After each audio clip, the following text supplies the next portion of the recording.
PJ Bupati Aceh Besar Muhammad Iswanto SSTPMM bertindak sebagai Inspektur Upacara Hari Pendidikan Daerah ke-65 tahun 2024 di lapangan upacara kantor Bupati Aceh Besar Kota Janto Senin 2 September 2024.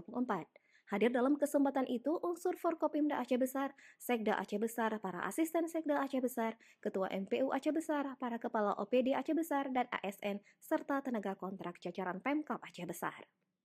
Penjabat Gubernur Aceh Dr. Safrizal ZA MSI dalam sambutan tertulis yang dibacakan PJ Bupati Aceh Besar Muhammad Iswanto menyatakan, tahun ini Hardikda mengambil tema membangun karakter siswa melalui pendidikan olahraga dengan slogan karakter kuat prestasi hebat.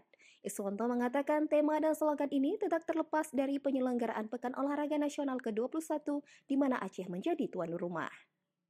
Kemudian Iswanto mengatakan PON 21 yang diselenggarakan di Aceh merupakan momen bersejarah yang tidak hanya mempromosikan semangat olahraga, tetapi juga memberikan dorongan besar bagi kita untuk memprioritaskan pendidikan olahraga dalam kurikulum sekolah.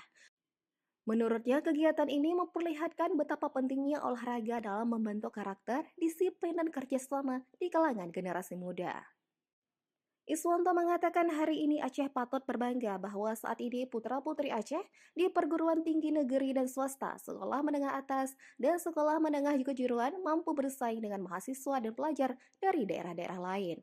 Iswanto juga menjelaskan dari tahun 2023 hingga 2024, sejumlah siswa-siswi memperoleh 8 medali untuk lomba bidang teknologi dan keterampilan. Selanjutnya, pada Festival Lomba Seni Siswa Nasional, siswa-siswi Aceh memperoleh 11 medali emas dan 11 medali perak. Khusus pada Olimpiade Olahraga Siswa Nasional, Aceh memperoleh 5 medali dan juga memperoleh medali emas pada Lomba Debat Bahasa Inggris tingkat nasional. Namun demikian, masih menurut Iswanto, saat ini kita juga dihadapkan pada realitas yang menuntut perubahan. Perubahan yang tidak hanya bersifat teknologi, tetapi juga sosial, ekonomi, dan lingkungan. Oleh karena itu, Iswanto berharap pencapaian yang berhasil diraih sejauh ini belumlah cukup untuk kita merasa puas, apalagi membanggakan diri.